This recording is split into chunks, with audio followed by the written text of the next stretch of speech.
안녕하세요. 저는 3살 된 딸을 키우고 있는 30대 여자입니다. 제가 오늘 소개해드릴 사연은 다름 아닌 저를 무시했던 형님의 이야기인데요. 웬만하면 싫은 소리 하는 걸 싫어하는 제가 어떤 형님을 만나게 되어 어떤 말까지 하게 되었는지 한번 들어보실래요? 이야기 지금부터 시작해 보겠습니다.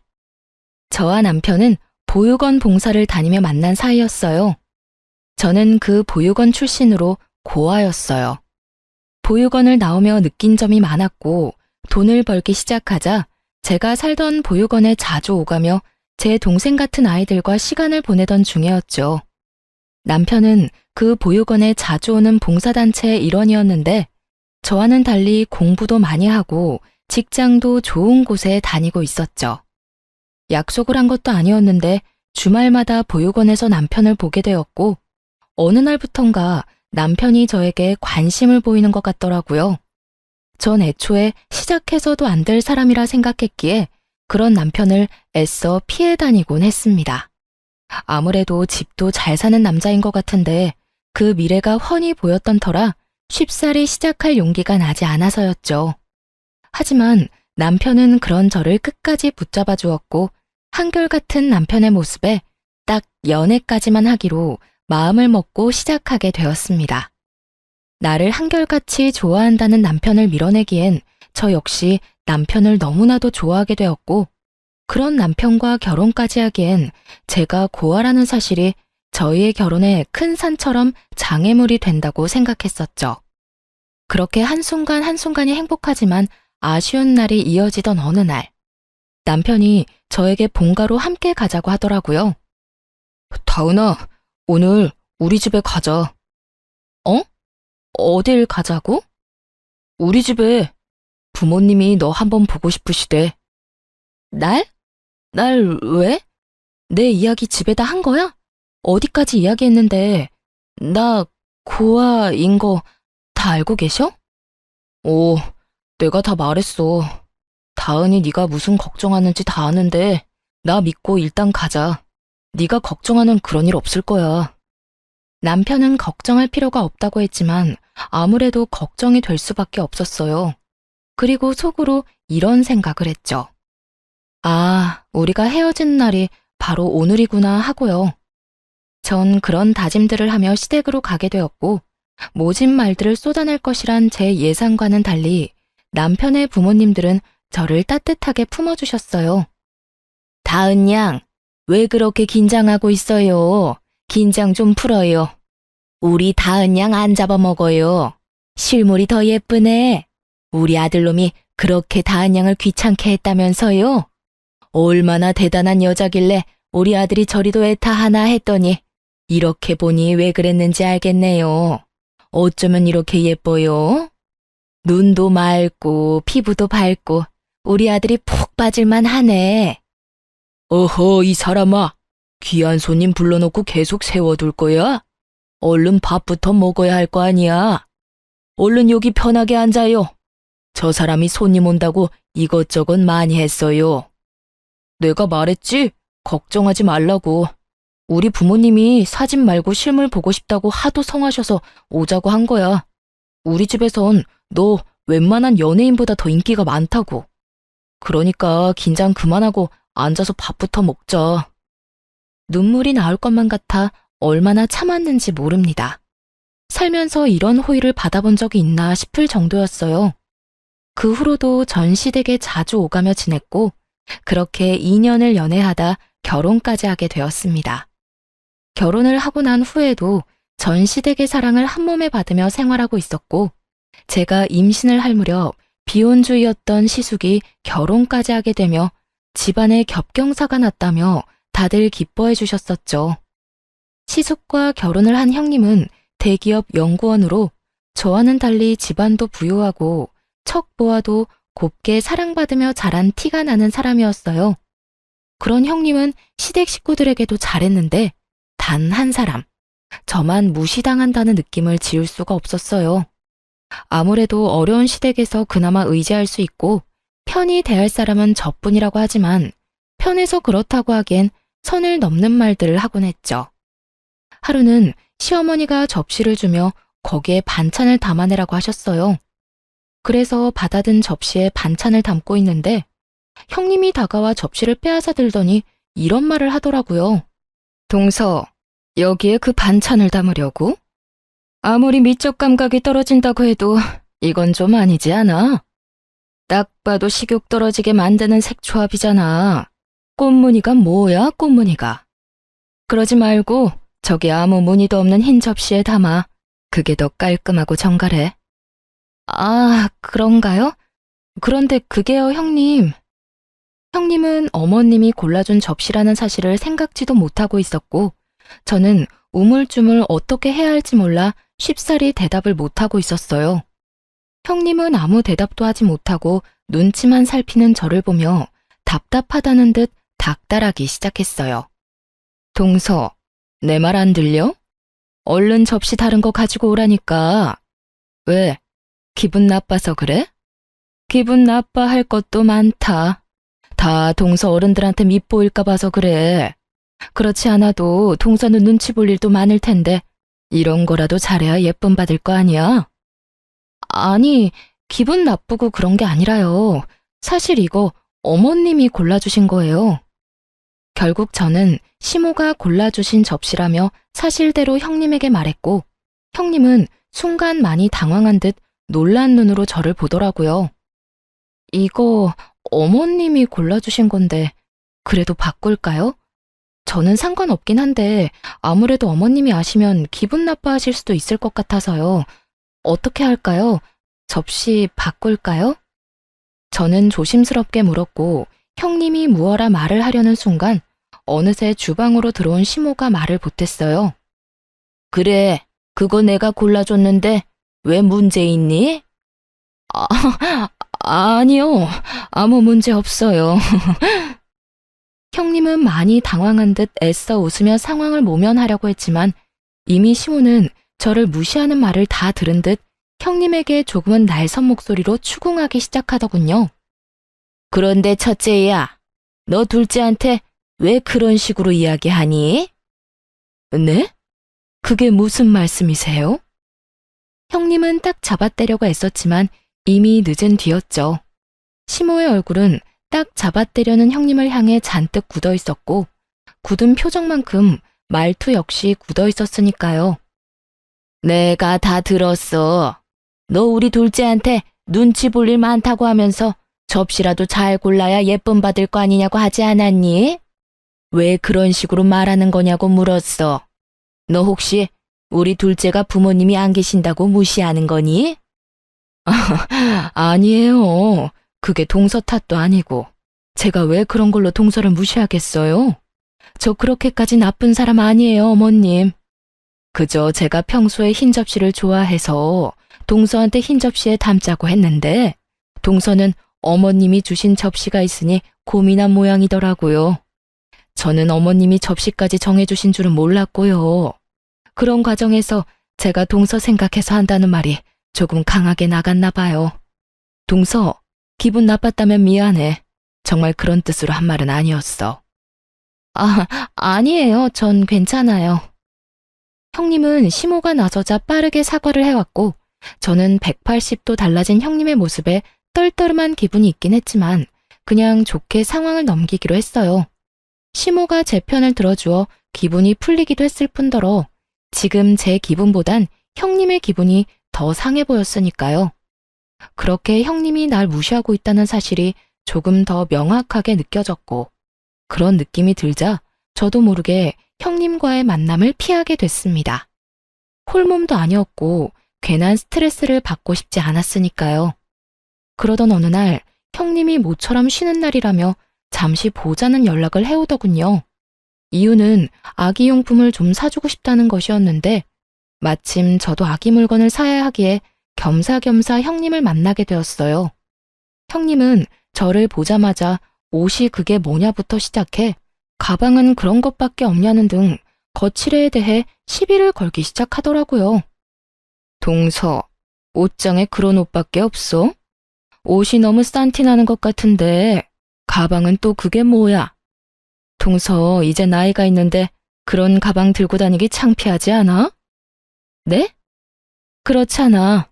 동서가 평소에 어떻게 하고 다니든 나야 안 보면 그만이지만 최소한 나랑 만날 때는 좀 신경 쓰고 나오지 그랬어. 나랑 너무 차이 나잖아. 내가 동서한테 맞출 수는 없는 노릇이니 다음부턴 동서가 조금만 노력해서 차려입고 와줬으면 좋겠어. 남들이 보면 뭐라고 하겠어? 전 그저 평범한 노란색 원피스에 남편이 사준 가방을 들고 나갔을 뿐인데 그런 식으로 말하니 기분이 나빠오더라고요. 만나자마자 바로 집으로 갈 수도 없는 노릇이고 그렇다고 참고 있기엔 이건 아니다 싶어 시비를 끊어주기로 했죠. 이 인부복이랑 가방이랑 다 남편이 사줬는데 그렇게 별로예요? 남편이 예쁘다고 노래를 부르면서 사준 것들이거든요. 아, 형님이 그렇게 말하니 이상한 것 같기도 하고. 집에 가서 한 소리 해야 하겠네요. 형님이 이거 전부 이상하다고 하던데 도대체 이런 걸 왜 사줬냐고요. 아, 서방님이 사줬어? 난 몰랐네. 그런데 동서, 서방님한테 뭘 그런 이야기까지 하고 그래? 그런 이야기는 하지 마. 괜히 서방님 오해하겠다. 나는 그냥 동서 옷 한 벌 사주고 싶어서 일부러 트집 잡은 것뿐이야. 내가 그냥 사준다고 하면 동서가 안 받는다고 할까 봐서 말이야. 아, 그랬어요? 난 진짜 이상한 줄 알았어요. 그런 거라면 전 괜찮아요. 인부복 디자인이 전부 거기서 거기라 새로 사도 비슷하더라고요. 배도 더 나오기 시작하면 옷태도 안 나고요. 그냥 있던 거 입을게요. 그럴래? 그러면 이제 아기용품 보러 갈까? 형님은 평소에 식구들의 이목을 엄청나게 신경 쓰는 사람인데 아니나 다를까 제가 남편 이야기를 꺼내니 바로 꽁지를 내려버리더군요. 그런 형님의 모습을 보며 저를 업신여긴다고 확신하게 되었고 저 역시 그런 사람에게 무엇도 받고 싶지 않았어요. 그 뒤로 아기용품을 사준다며 형님은 저를 끌고 다녔지만 다 있다고 하며 아무것도 받지 않았어요. 전 제가 필요한 물건을 사고 무거운 몸을 핑계 삼아 집으로 돌아와 버렸습니다. 집으로 돌아오니 일찍 퇴근한 남편이 저를 기다리고 있었고 저를 향해 걱정스럽게 물어오더라고요. 여보, 무슨 일 있었어? 너무 피곤해 보이는데 누굴 만나고 왔길래 표정이 그래? 아, 형님. 아기용품 사주신다고 해서 나갔다 왔어. 그래? 그러고 보니 형이 당신 뭐라도 사주라고 형수님한테 돈 줬다고 하더라. 그래서 뭐 사주시던데? 그럼 그렇지. 그간 제가 봐온 형님은 절대 스스로 나서서 저에게 뭘 사줄 사람이 아니었으니까요. 뭐든 많이 사주시려고 했는데 그냥 내가 안 받았어. 불편해서 받고 싶지 않더라고. 필요한 게 없기도 했고. 어? 당신이 뭘 받고 싶지도 않다고 말하는 거 보면 형수님이 당신 마음에 안 든다는 건데 왜? 형수님이랑 무슨 일 있어? 아차 싶었어요. 연애 시절과 결혼 생활을 하는 내내 남편은 저에게 넘치는 관심을 쏟고 있던 터라 때론 제가 모르는 모습조차 알던 사람이었습니다. 그래서 불편한 사람에게는 제가 쌀 한 톨 받기를 꺼린다는 것을 그 누구보다 잘 알고 있었죠. 그런 제가 형님에게 아무것도 받고 싶지 않았다고 말을 해버렸으니 부인을 해봤자 이미 늦은 일이다 싶더군요. 무슨 일이 있는 건 아닌데 그냥 결이 안 맞는 것 같아서 불편해. 왜 그런 사람 있잖아. 싫은 건 아닌데 결이 안 맞는 사람. 나한텐 형님이 그런 것 같아. 약간 선을 지키며 지내는 게 좋을 것 같아서 그래. 그래? 다른 문제 있는 건 아니고? 그때 엄마한테 들어보니 형수님이 당신을 알게 모르게 무시하는 것 같다고 하던데. 설마 형수님이 당신 무시하고 그러는 거 아니지? 그런 거 아니야. 내가 무시당하고 가만히 있을 사람이야? 날 그렇게도 몰라? 하긴 당신이 순하게 내내 거리는 것 같아도 한 번 아니면 칼같이 끊어내지. 그래도 혹시나 무슨 일 있으면 꼭 나한테 말해. 알겠지? 전 괜한 불미스러운 일을 만들고 싶지 않아 애써 괜찮은 척을 했고 남편은 제가 괜찮다고 하니 일단 믿어주겠다는 식의 대답을 해주더군요. 그렇게 뭐든 무던하게 넘기려고 애쓰던 어느 날 결국 형님이 절 폭발하게 만드는 일이 일어나고야 말았어요. 그날은 시부의 생신으로 형님과 제가 생신상을 차리고 있었는데 평소 아버님을 비롯해 식구들이 좋아하는 식혜를 함께 만들고 있을 때였어요. 동서는 별걸 다 만들 줄 아네.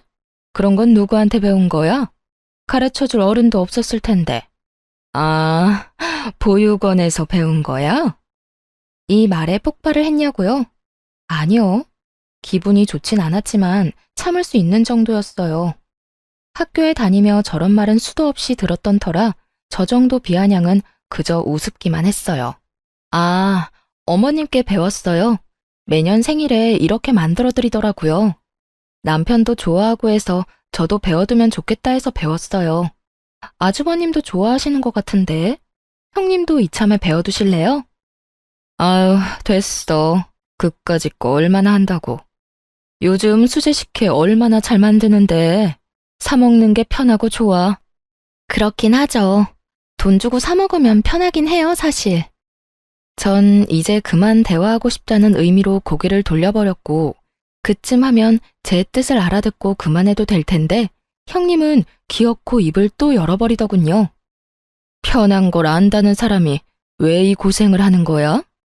그렇게 아버님 어머님께 잘 보이고 싶은 거야? 동서도 참 애쓴다 애써. 잘 보이려고 이러는 게 아니라 워낙 좋아하시니 만드는 거예요. 애쓰는 게 아니라 제가 하고 싶어서 하는 거라고요. 왜 매번 형님은 그런 식으로 생각하는 거예요? 제가 뭘 했다 하면 잘 보이려고 그런다, 애쓴다. 왜 그런 식으로 저를 깎아내리냐고요. 앞으로 그러지 마세요. 저도 좋은 마음에서 하는 일인데 그런 식으로 말하면 기분 좋지 않아요. 동서, 왜 그렇게 흥분을 해? 같은 며느리 입장에서 동서 힘들까봐 동서 생각해서 하는 말인데. 그리고 동서만 그렇게 생각하지 남들이 보면 동서가 사랑받고 싶어 안달난 사람으로밖에 안 보여. 다들 말을 안 하는 것뿐이지. 형님은 고삐 풀린 망아지처럼 고삐 풀린 입을 열고 있었고 도대체 무슨 말이 하고 싶어 서론이 저 따위인가 하는 생각에 되물어 보았어요. 뭐라고요? 하긴 부모 사랑이 고프긴 했겠지. 동서 친부모는 참 너무했다. 어떻게 어린 딸을 보육원에다 버릴 수가 있어? 그런데 나 진짜 궁금해서 묻는 건데 동서도 어릴 때 교실에서 돈 없어지면 도둑으로 몰리기도 하고 그랬어? 왜? 드라마에서 보면 그런 장면들 종종 나오잖아. 나 그런 거 보면서 진짜 궁금했거든. 왕따? 그런 것도 당한 적 있어? 형님은 선을 넘어도 한참을 넘고 있었고 그 순간 제 인내가 바닥을 찍는 느낌이 들더군요. 그저 드라마에서 나온 장면이었다면 저도 그렇게까지 화가 나지 않았을 겁니다. 하지만 드라마는 현실을 반영하는 것이 많듯 저 역시 그런 경험이 있었어요. 교실에서 돈이나 물건이 없어지면 다 믿는다고 하면서도 알게 모르게 저를 의심하던 눈빛들, 그리고 저를 따돌리려는 아이들이 말이죠. 그런 일이 있었든 없었든 형님의 말은 상처가 되기에 부족함이 없을 텐데 하물며 경험이 있는 저에게 저딴 말을 했으니 저는 폭발하고야 만 것이죠. 저는 폭발했다고 한들 소리를 지르거나 그러지 않습니다. 그저 사람 미쳐버리게 비아냥거릴 뿐이죠. 아, 그런 경험이요? 있긴 하죠. 왜 교실에 딱 그런 애들 있잖아요. 부모 잘난 거밖에 없으면서 꼭 자기가 잘난 것처럼 콧대 높게 굴면서 애먼 사람 괴롭히는 애들. 그런 애들이 주동에서 사람 하나 잡아대면 당해낼 방법이 없더라고요. 그런데 형님 그거 아세요? 꼭 그런 애들이 커서 제 버릇 못 버리고 자기보다 약한 사람이나 자기보다 아랫사람을 그렇게 괴롭히더라고요. 그리고 꼭 그런 인간들이 당하는 사람이 참고 있다는 걸 또 몰라요.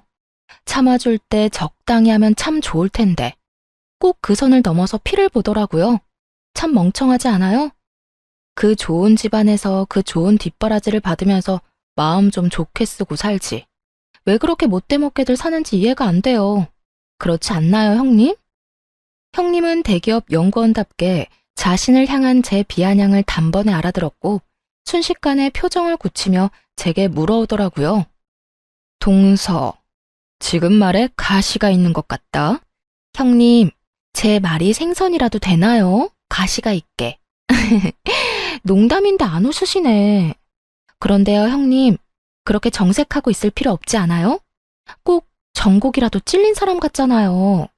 설마 형님 학창시절에 그런 식으로 사람 괴롭히고 그러진 않았죠? 설마. 나를 뭘로 보고 그런 말을 하는 거야? 난 공부밖에 모르는 모범생이었다고. 형님, 그런데 그거 아세요? 공부 잘하는 모범생들이 나쁜 짓 하려고 마음먹으면 더 재수없고 얄밉게 잘하더라고요. 그냥 그렇다고요. 형님은 제 말에 전곡이라도 찔린 사람처럼 얼굴을 붉히며 아랫입술을 꽉 깨물고 있었고, 전 그런 형님을 향해 최대한 얄밉게 웃어 보였어요. 제 웃음을 본 형님이 저에게 무슨 말을 하려는 찰나 시모가 주방으로 들어왔고, 저희의 본격적인 첫 다툼은 일단락되었죠. 그날 이후 형님은 더는 제가 참아야 할 대상에서 삭제되어 버렸고, 전 그 어떤 형님의 행동도 받아주지 않기 시작했습니다. 그 후 형님은 본인이 제대로 저에게 한 방 먹었다는 사실이 분한지 시비를 못 걸어 안달인 상태였고, 전 그런 형님의 시비를 비아냥거림으로 받아주며 그 입을 막아버렸어요. 그렇게 크고 작은 부딪힘이 계속되던 어느 날이었죠. 그날은 시어머니가 우리 집에 반찬을 좀 가져다 주신다며 온다고 한 날이었는데, 형님이 이 사실을 알고 반차까지 쓰고선 함께 왔더라고요.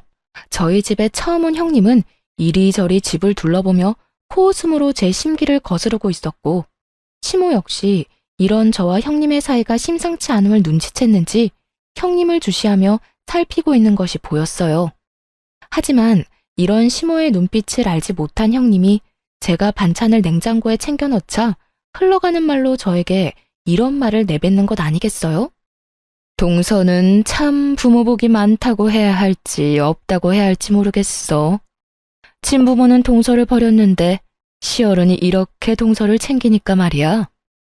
그리고 이 모습을 시모도 제대로 보고 말았죠. 모든 말을 정확하게 듣진 못했으나 부모복, 친부모라는 단어를 들어버렸고, 그 자리에서 얼굴까지 붉히며 형님을 닥달하기 시작했어요. 너 지금 그게 무슨 말이야? 부모복? 친부모? 너 이때껏 다은이한테 그딴 말을 짓거리며 지냈던 거야? 어디 배울 만큼 배웠고 가질 만큼 가진 사람이 그딴 말을 아무렇지도 않게 짓거려? 하물며 내가 이렇게 눈 뜨고 보고 있는데. 너도 그렇지만 다은이 역시 나한테 딸 같은 며느리인 건 너 몰라? 어디 부모 보는 앞에서 그딴 말을 해? 아무 잘못도 없는 제가 봐도 무서울 만큼 시몬은 화를 내고 있었고, 형님은 금방이라도 울 것 같은 얼굴로 변명을 쏟아내고 있더라고요. 어머님, 전 그런 뜻이 아니었어요. 그냥 어머님이 부모처럼 잘 대해주신다, 친부모님 같이 동서를 아끼신다는 의미에서 한 말이었어요. 너 끝까지 이럴 거야? 네 표정, 네 말투가 그런 뜻이 아니었는데 어디서 끝까지 속여 먹으려고 그래? 내가 너 지난번부터 다은이한테 함부로 하는 것 같아도 네가 맏며느리이니 다은이한테 알려줄 것이 있나 보다 하고 참았다. 그래도 네가 다은이보다 많이 배웠고 다은이보다 나이가 많으니 뭐라도 하나 좋은 영향을 주겠지 하고 그냥 지켜봤는데 그 믿음의 결과가 이거야? 내가 웬만하면 이런 말까지 하고 싶지도 않은데 사돈이 너 이렇게 가르쳤니? 도대체 가정교육을 어떻게 받았길래 사람이 이따위로 최악이야? 시모는 형님이 어줍잖은 변명으로 상황을 모면하려는 행동에 더 큰 화가 나버리셨고, 형님은 궁지로 더 내몰리고 있었어요. 어머님, 전 정말 그런 말이 아니었어요. 정말 동서가 너무 불쌍하기도 하고 부럽기도 하고 그래서 그랬던 거예요. 나쁜 뜻은 전혀 없었어요. 네가 왜 다은이를 불쌍하게 여겨? 너한테 그럴 자격이나 있다고 생각해? 다은이가 뭐가 부족해서 너한테 그런 말을 들어야 한단 말이냐고. 너 계속 말 같지도 않은 말 해댈 거야? 그럴수록 네 밑바닥만 드러난다는 생각은 못하니? 어머님, 그게 아니라 저는 억울해서 그래요. 정말 그런 뜻이 아닌데 저만 이렇게 혼내시니까 저도 속상해서 그렇다고요. 기어코 네가 집에서 쫓겨나야 정신을 차릴 거야? 내가 정녕 네 남편한테 오늘 네가 한 짓을 다 알려야 되겠냐고. 어떻게 된 인간이 이런 순간에도 네 감정, 네 상황만 우선시할 수가 있어? 네가 잘못한 건 생각지도 않는 거야? 시모의 입에선 결국 시숙의 말까지 나오게 되었고 그제야 형님은 손이 발이 되게 빌기 시작하더라고요. 어머님, 제가 잘못했어요. 제발 남편한테는 아무 말도 하지 말아주세요. 저 진짜 쫓겨나요. 다 실수였고 다신 이런 일 없도록 할 테니 한 번만 눈 감고 넘어가 주세요. 기인이 너, 내가 지켜볼 거야. 앞으로 내가 보던 말던 이런 짓거리 했다는 말 들리면 다신 우리 집에 발걸음도 못할 줄 알아. 내 며느리 취급 안 해주겠단 말이야. 네, 어머님, 제가 생각이 짧았어요. 죄송해요. 누구한테 사과를 하는 거야? 네가 사과할 사람이 나라고 생각하는 거야? 아, 동서, 미안해. 내가 생각이 짧았어. 앞으로 내가 조심할게. 결국 형님은 저에게 사과를 하게 되었고 사건은 일단락 되게 되었습니다. 그렇게 형님은 저에 대한 시비는 잠시 멈추게 되었고 그러는 사이 전 출산을 하게 되었어요. 저는 예쁜 딸을 낳게 되었고 시댁에서도 딸이 없는 집에 귀한 손녀가 태어났다며 기뻐해 주셨어요. 그렇게 행복한 나날들의 연속이었던 저희 집에 먹구름이 드리웠습니다. 갑작스럽게 시부가 교통사고를 당하며 의식이 없는 채로 병원 신세를 지게 된 것이었죠. 그것만 해도 세상이 무너질 것만 같았는데 문제는 또 다른 곳에서 연속해서 일어나기 시작했어요. 시아버지는 사업을 하시던 분이었는데 운영하고 있던 회사에도 적신호가 켜진 것이었어요. 당시 돈도 많이 투자하고 오랫동안 공을 많이 들인 사업이 진행 중이었는데 대표가 의식이 없으니 사업이 중단되어 버리고 이대로 둔다면 사업체 자체가 부도가 될 위기까지 갈 상황이었던 것이었죠. 이런 상황이 되자 처음엔 시부 병원에서 살다시피 하던 형님은 이런저런 핑계를 대며 병원에 오지도 않았고 시숙과의 다툼도 잦아지고 있다는 이야기도 들려오더군요. 어떻게 인간이 저렇게까지 변할 수 있나 하는 생각도 들긴 했지만 그땐 그딴 형님을 신경 쓸 시간의 여유가 없는 상태였습니다. 아기는 너무나도 어렸고 시부는 병원에 계시고 시모는 심적으로 많이 허약해지셔서 언제 쓰러져도 이상하지 않은 그런 상태였죠.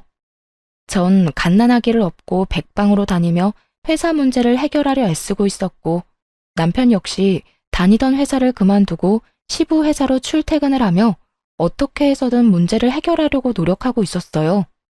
시숙은 원래 시부 회사를 물려받기 위해 일을 하고 있던 터라 거래처들을 돌며 불안해하고 있는 거래처들을 안심시키고 있던 중이었어요. 모두들 피나는 노력을 하고 있는 동안 시모는 점점 더 기운을 잃어갔고 저는 하는 수 없이 결국 형님에게 연락을 하게 되었습니다. 정말 내키진 않지만 형님의 도움이라도 절실한 상황이었으니까요. 형님, 요즘 많이 바쁘세요?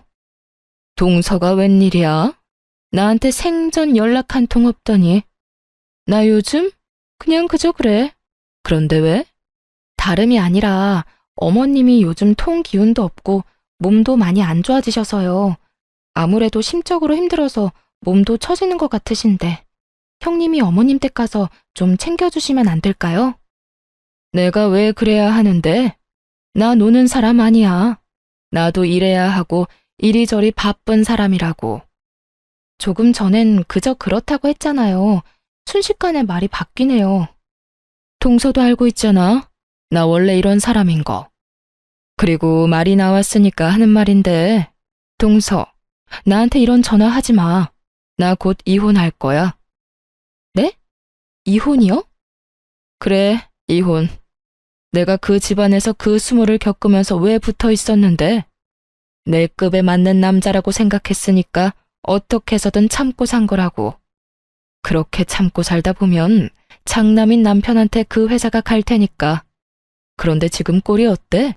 아버님은 돌아가시기 직전이고 회사는 부도 직전에 어머님은 곧 몸져 눕기 직전이고 온갖 나쁜 일 앞두고 있는 게 뻔히 보이는데 내가 그딴 집이랑 계속 연을 이어가고 싶겠어? 형님은 이런 상황에선 이혼이 당연하다는 듯 저에게 훈수를 두며 사람 입으로 오물을 뱉어내고 있었고 점점 듣고 있던 귀가 썩어갈 지경이었어요. 앞뒤가 다른 사람이란 건 진작 알고 있었지만 이 정도로 최악이라고는 생각하지 않았는데 형님은 생각보다 더 인간 이하임을 증명하듯 선 넘는 말도 거침없이 내뱉더라고요. 더는 이런 사람에게 사람 대접을 해주고 싶지 않았던 저는 언성을 높이며 따져 묻기 시작했어요. 와, 진짜 너 내 생각보다 더 쓰레기구나. 어떻게 그런 말을 아무렇지 않게 할 수가 있어. 돌아가시기 직전이라고? 다른 건 다 그렇다 쳐도 그런 말은 하면 안 되는 건 몰라? 동서야말로 윗사람한테 버릇없이 반말부터 찍찍 내뱉는 거 보니 알만하네. 그리고 내가 틀린 말 했어? 맞잖아. 이때까지 의식 없는 거 보면 그 결말이야 뻔한 거 아니야? 하여튼 날 쓰레기라 하든 말든 상관없고 그 사람 출장에서 돌아오자마자 이혼하자고 할 거니까 그런 줄 알고 나한테 전화하지 마.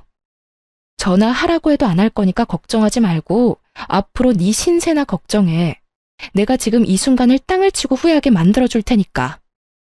동서가? 아니, 이제 이혼할 건데 동서라고 할 필요도 없겠네. 사실 너같이 하자 있는 인간이랑 가족으로 엮이는 것 자체가 나 같은 사람한텐 불쾌하거든. 아는지 모르겠지만 말이야.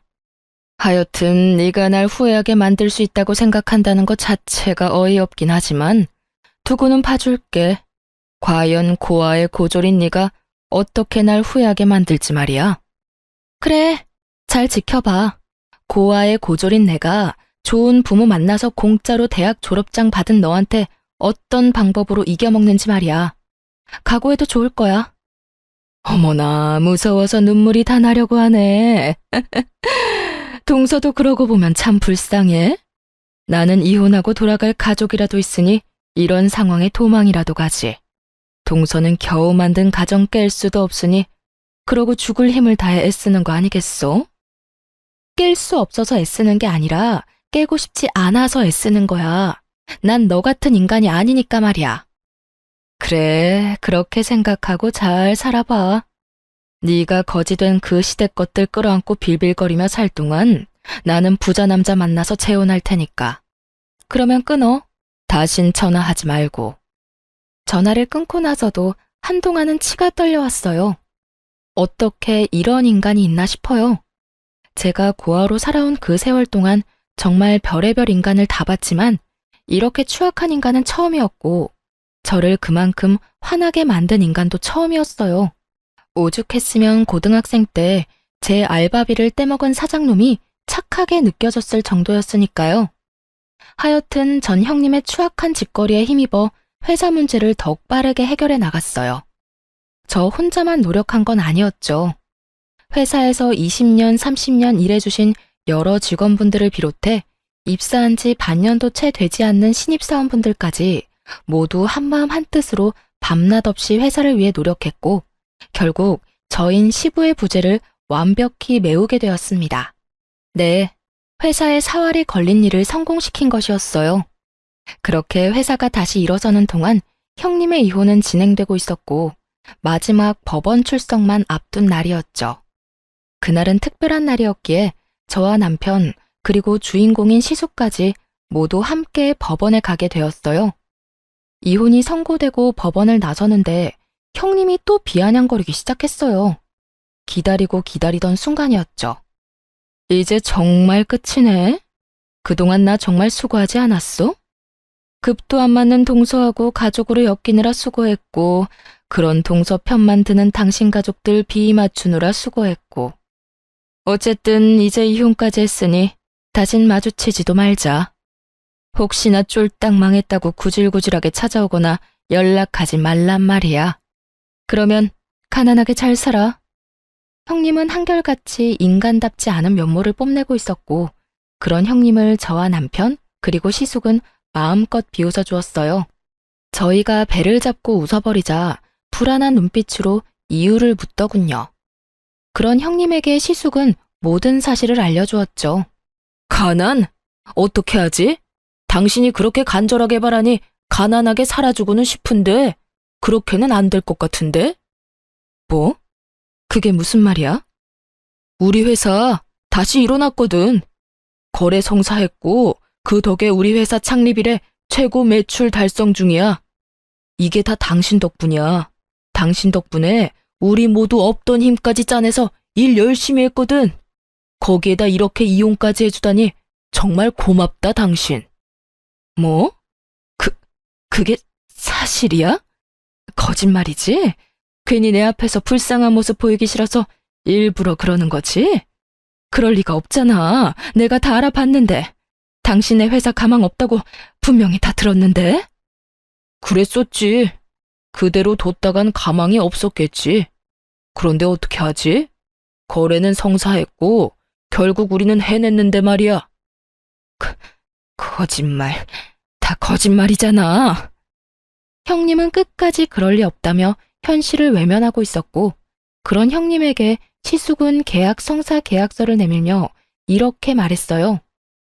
이래도 못 믿겠으면 어쩔 수 없지. 어쨌든 당신이 한 말처럼 다신 만나지도 말자. 구질구질하게 연락하거나 찾아가지도 않을 테니 당신도 그렇게 해주고. 어떻게, 내가 왜 이혼까지 했는데? 쫄딱 망할 줄 알고 한 이혼인데 이러면 안 되는 거잖아. 당신이 진작 나한테 말했어야지. 그랬으면 내가 이혼까진 안 했을 거 아니야. 당신 나한테 거짓말했어? 나랑 이혼하고 싶어서 사업 쫄딱 망했다고 거짓말한 거냐고. 도대체 어떻게 된 일이야? 망해야 할 집이 왜 다시 일어선 거냐고. 형님은 혼자서 막장 소설을 쓰고 있었고, 시숙은 저를 가리키며 이렇게 말했어요. 당신은 잘 몰랐나 본데 우리 재수씨가 능력이 출중한 사람이야.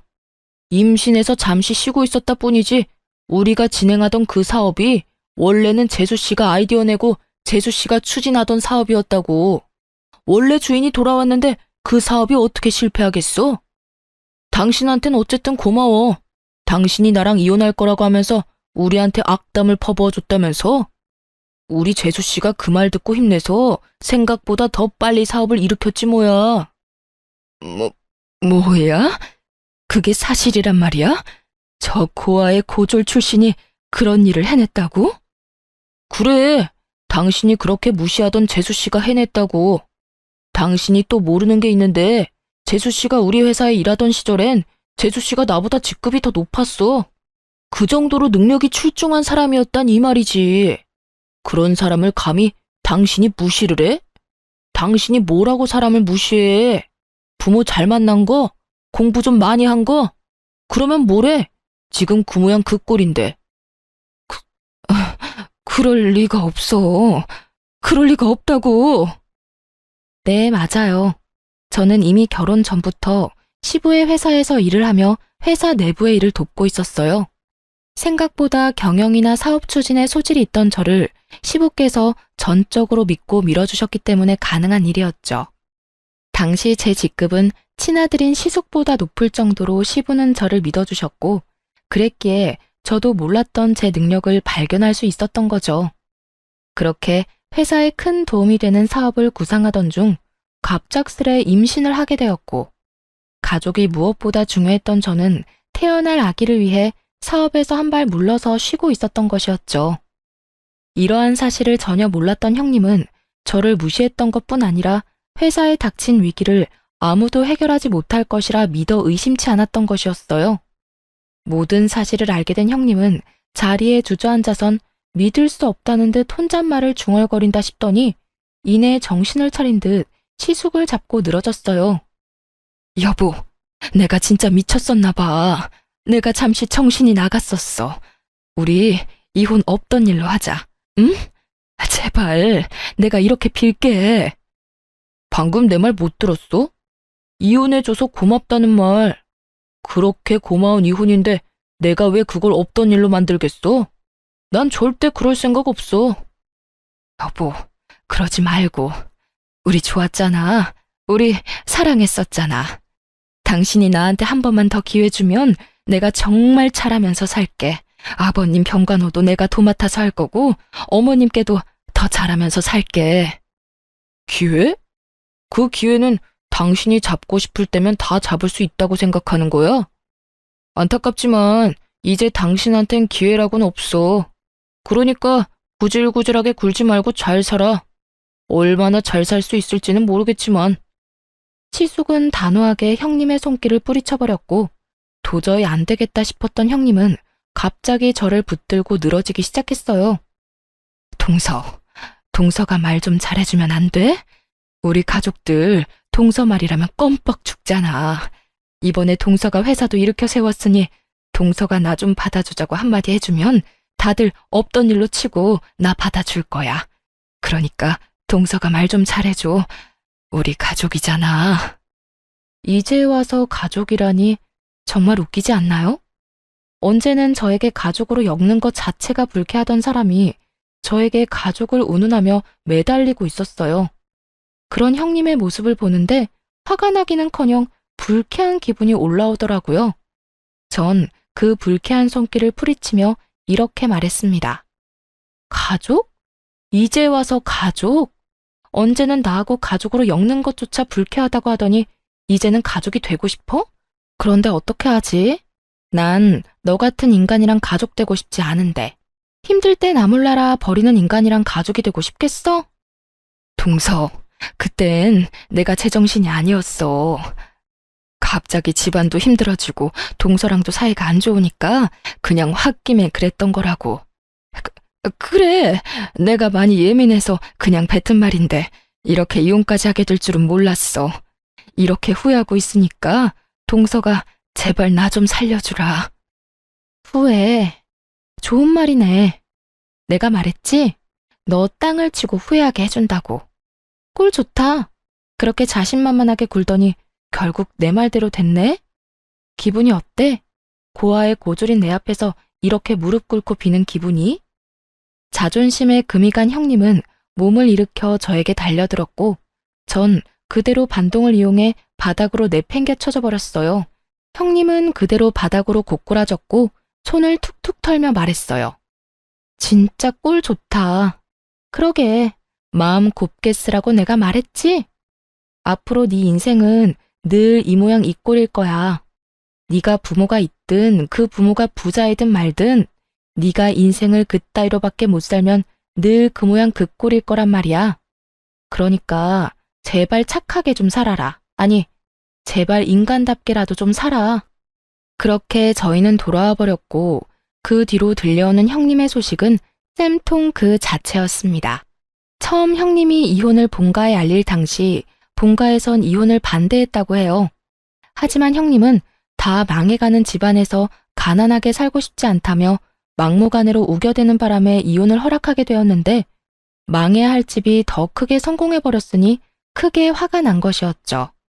그 덕에 그렇게 자랑하던 본가에선 멍청한 이혼녀라고 불리며 무시를 당하고 있다고 하더군요. 그리고 그렇게 자랑하던 대기업 연구원 직업도 마찬가지였습니다. 제 버릇 남 못 준다고들 하죠. 형님은 회사에서도 저에게 했듯이 신입사원이나 집안의 어려운 직원들을 대놓고 무시하는 것도 모자라 왕따까지 시킨 것이 다 알려지며 권고사직이 난 상태라고 합니다. 그렇게 인간답게라도 살라고 했는데 제 말을 들어먹지 않는 건 여전하다고 생각했네요. 이젠 저와 상관없는 일이긴 하지만요. 이혼을 하고 난 후에도 형님은 시숙에게 매달리는 듯 했지만 한 번 더 연락하면 본가로 연락해버릴 테니 그런 줄 알라며 연락을 끊어버렸다고 하더군요. 그 뒤론 다신 연락이 오는 것 같지 않았고요. 그렇게 형님과의 인연이 끝이 나고 저는 또 육아에만 집중하며 지내는 중입니다. 시아버지는 천만다행으로 의식이 돌아오셔서 회복을 하고 계신 중이에요. 시어머니도 여러 가지 문제가 다 잘 풀리고 난 후 다시 생기를 되찾으셨어요. 어느 날은 저에게 이런 말씀을 하시더라고요. 다은아, 고맙다. 네가 이번에 고생이 많았다고 들었어. 사실 네 이야기를 처음 듣던 날 네가 달가운 건 아니었어. 나는 내가 그런 사람인 줄 몰랐는데 자식이 엮이니 나도 모르게 그런 마음이 들더구나.